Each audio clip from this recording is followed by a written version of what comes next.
वांगी कशी बनवायची ते बघतोय आपण आज। हे बघा, अशी काटेरी वांगी घ्यायची। हे पहा, तुम्ही पाहू शकता।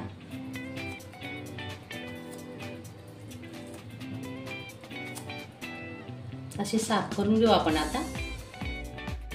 भरली वांगी बनवण्यासाठी आपण शेंगदाणे घेतले, सुकं खोबरं आणि 10-12 लसणाच्या पाकळ्या।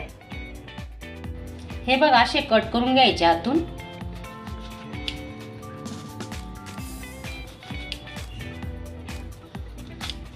हे पहा, तुम्ही पाहू शकता। हे कट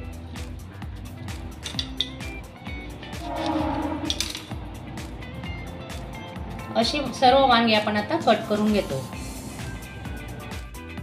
वांगे कापून झाल्यावर ना असं पाण्यात ठेवायचे, म्हणजे ते काळे पडत नाही। आपण यांना आता आतून मीठ लावून घेतोय। हे बघा, सर्व वांग्यांना आपण असं आतून मीठ लावतोय आता।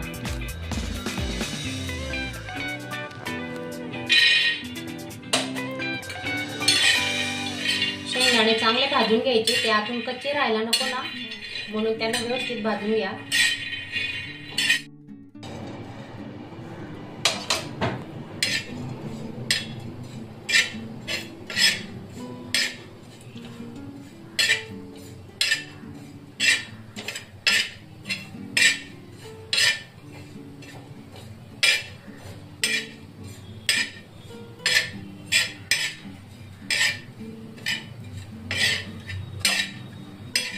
लसणाच्या पाकळ्या,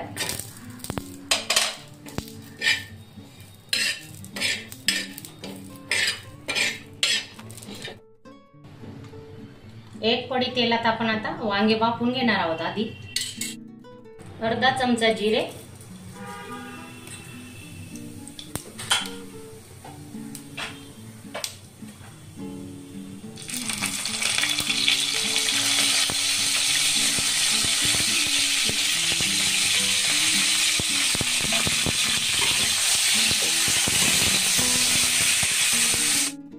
अर्धा चमचा हळद। 5-10 मिनिटं आपण आता झाकून ठेवणार आहोत, वांगे वाफून जातील। लसूण आल्याची पेस्ट करून घेतोय आपण आता। हे भाजलेले शेंगदाणे आणि खोबरं थंड झाले, आपण आता हे पण वाटून घेऊ। कांदा लसूण मसाला 1 चमचा, मिरची पावडर 2 चमचे घेतोय आपण। हा घरगुती गरम मसाला आहे, अर्धा चमचा। धने पावडर 1 छोटा चमचा, थोडे जिरे। हे आपण आता मिक्सरला पाणी न टाकता आपण वाटून घेतो। पाण्याचा बिलकुल वापर न करता आपण हा मसाला बनवून घेतलाय, वाटून घेतलाय। बघा, तुम्ही पाहू शकता। त्याच्यात आता कोथिंबीर,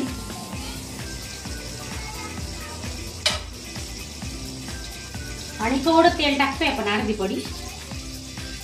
आता हा मसाला चांगला मिक्स करून घेतोय आपण।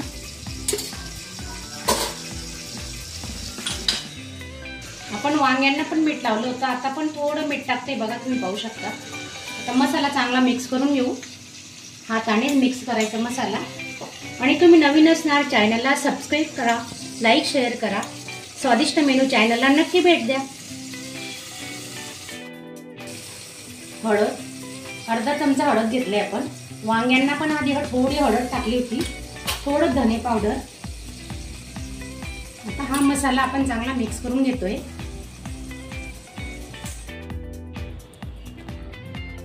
वांगे आपले बघा वाफून झाले, आता मसाला भरून घेतोय। पहा,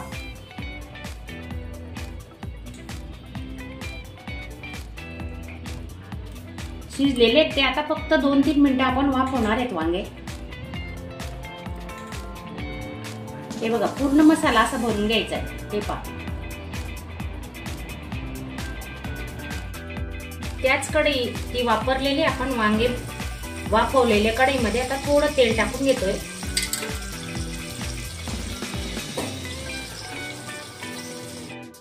हा उरलेला मसाला आहे, तो थोडा आपण इथं वापरून घेतोय।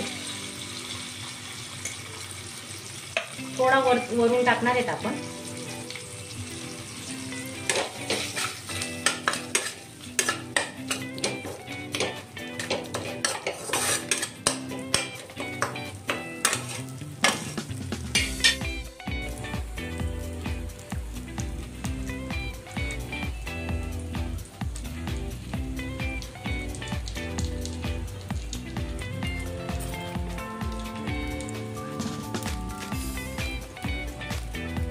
5 मिनिटं आपण आता असंच झाकून देऊ.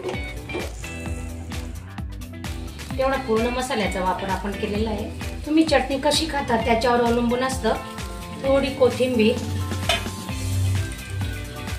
अजून 1 मिनिट आपण झाकून ठेवू.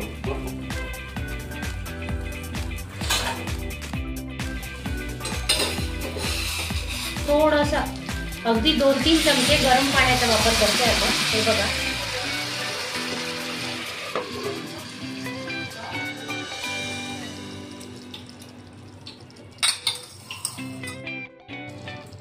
दोन ते 3 मिनिटं आपण झाकून ठेवणार आहेत. आपली भाजी आता तयार आहे. अजून गॅस चालू आहे, स्लो गॅसवर 2 मिनिटं ठेवणार आहोत. अशी मसालेदार झणझणीत वांग्याची भाजी तुम्ही नक्की करून पहा. तुम्ही बघू शकता. अशा चमचमीत झणझणीत रेसिपी पाहण्यासाठी स्वादिष्ट मेनू चॅनलला सबस्क्राईब करा आणि बेल आयकॉनवर क्लिक करा.